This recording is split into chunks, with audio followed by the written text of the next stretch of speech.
By now, you know Michael Brown's story. For Black Americans, this is just reality.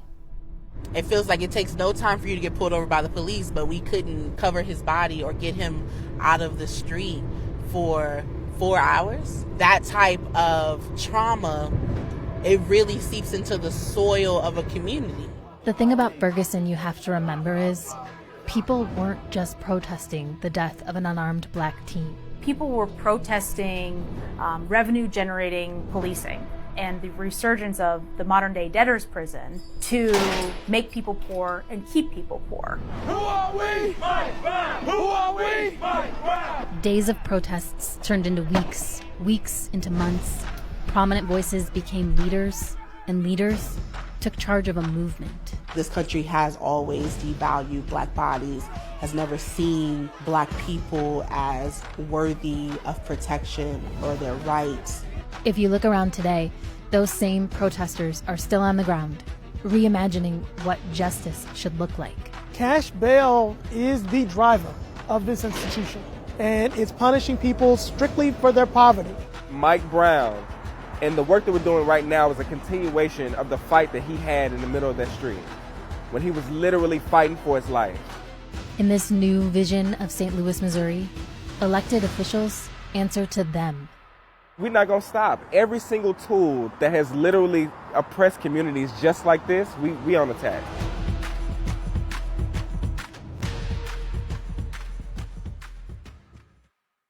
I think what was very different about Mike was that everyone understood the interaction. You walk down the street, you're coming home from a store, you're hanging out with your friends, and the police pulls up.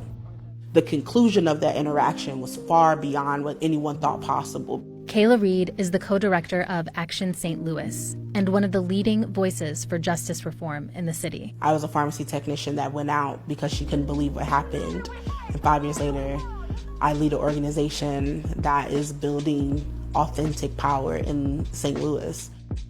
Ferguson is the community that really speaks to a lot of the racialized history in a lot of cities like St. Louis. So pulling people over became the standard. Then Black people became something that you could exploit for money. A year after Michael Brown was killed, the U.S. Department of Justice released the Ferguson Report. It found that Black residents were far more likely than white to be arrested and charged for minor traffic violations and petty citations. These are things like speeding, running a traffic stop, broken tail lights, expired registration, suspicion. If you have to choose between paying your rent or paying fines on a ticket, you're going to pay your rent. People were getting 6 and 7 tickets per stop. And then if they weren't able to go to court and pay those fines would turn into warrants. And then when they were being pulled over, they were not only being issued tickets, they were being arrested for previous tickets and then being jailed, and families having to pay to bail their loved ones out of jail for municipal tickets. Ferguson, in these direct and systemic abusive practices, was making millions of dollars off the backs of poor people and people of color. Those who are most victimized by the current systems have known for a very long time the truth of how these things operate. Z. Gorley and Blake Strode are part of Arch City Defenders, a civil rights law firm that's suing St. Louis over its unfair bail practices. This was never about public safety. It's about making people poor and keeping people poor. A quick refresher. In episode 1 of this series, we explained how the bail system works. You pay money to the court to get out of jail while you wait for your trial. But if you can't afford it, you stay in jail, even if you're innocent. We are more likely to be pulled over. We are more likely to be ticketed. We are more likely to be arrested. We are more likely to be convicted. We are more likely to be sentenced to death. That's across, space and place. In St. Louis, Black residents are twice as likely to be arrested as white residents. And what's more, the amounts they have to pay in bail are completely unaffordable for the average resident. $500, $1,000, $5,000 in communities where families are one check away from devastation. And we know that to be the case for most Americans. Bail is devastation. People are sitting in jail for days and weeks for $150 or $300. And then you lose your job. And you lose your job, you can't pay your rent. You can't pay your rent, you get evicted. You get evicted, you're forced into, subpar living conditions. Your children are having to bounce from school district to school district, and it creates devastating impacts on Black people in this region. What we wanted to do was say that this is your table, your community, you have agency, you have joy. Mike Milton runs the St. Louis chapter of the Bail Project. It's part of a nationwide effort to bail people out of jail who can't afford it. Cash bail is absolutely unnecessary. And the Bail Project in St. Louis has proven it.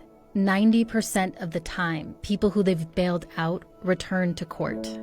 So we're headed to the bank now to get cashier's checks for the clients we're posting for today. What we're able to do is provide some of that aid so that people can actually fight their case from the best position possible. I've gotten locked up for not having money to pay for these fines and fees.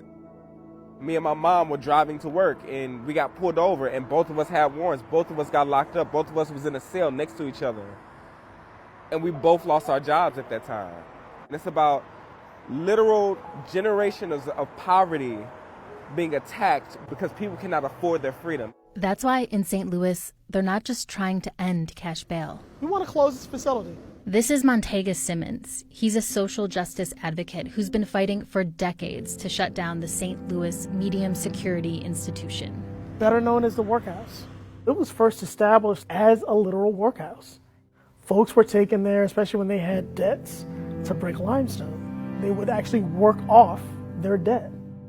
Over 95% of the people held in the workhouse are here in pretrial detention. We all know someone who's been in the workhouse. We all know someone who's been impacted by bail. Over 90% of the people held in the workhouse are Black, despite the fact that less than half the population of St. Louis is Black. There's a huge segment of our community that's literally being kept in cages, and we want to see them set free. Bail is a perfect example of the kind of everyday injustice, everyday oppression that folks took to the streets in Ferguson to protest, to say this isn't just some accidental tragedy that's happened. There's actually a scheme afoot to privilege some and disadvantage others. And the courts are starting to agree. In June 2019, a federal judge ordered the city of St. Louis to stop detaining people just because they couldn't pay. The thing is, bail reform is a policy effort, but it's also a political moment. Stunning political upset still making national headlines this afternoon. St. Louis County Prosecutor Bob McCullough soundly defeated. Bob McCullough was the prosecutor who refused to bring charges against the cop who killed Mike Brown. The answer in Ferguson, when the officer wasn't indicted for killing Mike Brown, was that the prosecutor is an elected position. Just days into office, the winner, Wesley Bell, fired another veteran prosecutor in the Mike Brown case. We went through this political transformation where we understood that protest alone was not going to bring about the change. The thing you have to remember is the criminal justice system in America is profoundly local.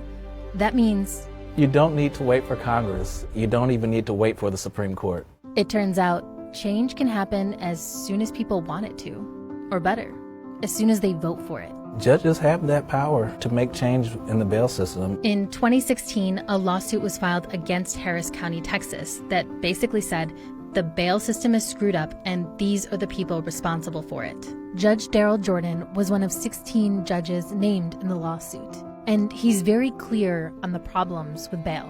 You have people who could possibly lose their house, their car, their job, simply because they didn't have the $200 or $300 to post money and go home. And so Judge Jordan did something that most people named as unwitting defendants in a major lawsuit probably wouldn't do. I agree with it. I just told the truth about our practices as judges and basically what I thought needed to be changed. It's important to note that at the time, Judge Jordan had just been elected, so he wasn't so much a part of the legacy of problematic bail as someone who really wanted to reform it. 2 years go by and nothing really changes. But then something big happened. something really, really big. The 2018 elections. It was a sweeping decision 2018 win. 17 African-American female judges won races for the first time. The other two kept their seats in Harris County. The Black Girl Magic campaign. Together they made history and are about to make some big changes. Every single judge in Harris County Misdemeanor Court was voted out, except for Judge Jordan. And as for that Black Girl Magic, 6 of those women are my colleagues now. Within 17 days of the new judges being on the bench, we had come up with a framework to settle the lawsuit. And just like that, cash bail in Harris County, Texas was, for the most part, on its way out. But this is bigger than Harris County. Across the country, reformers want a smarter, more just pretrial release system. And it's poised to be a major issue during the 2020 Democratic presidential primaries. But a lot of folks in St. Louis and around the country believe that the real solution lies in how we approach the criminal justice system as a whole. We cannot depend on police and cages to create safety in our communities, because it has never created safety in communities that look like me. By going out and asking folks what they actually want in order to have safer communities, they talk about things like parks and better schools and after-school programs and mental health facilities and job training. We have the power to put stuff in place that is more loving and compassionate and more of an investment into the poor folks in St. Louis. One of the really beautiful things about the struggle that grew out of Ferguson is that so many of those folks have stayed in the work and are really leading the work in inspiring ways. I think 5 years later, the uprising is alive and well inside of those of us who were in Ferguson and continue to do the work. This year we saw Mike Brown's mother run for Ferguson City Council. The uprising is in her. I worked on her campaign. I talked to her every day. The uprising is in me. There are people nationally who are demanding police accountability in ways that we haven't seen ever. The uprising lives in them.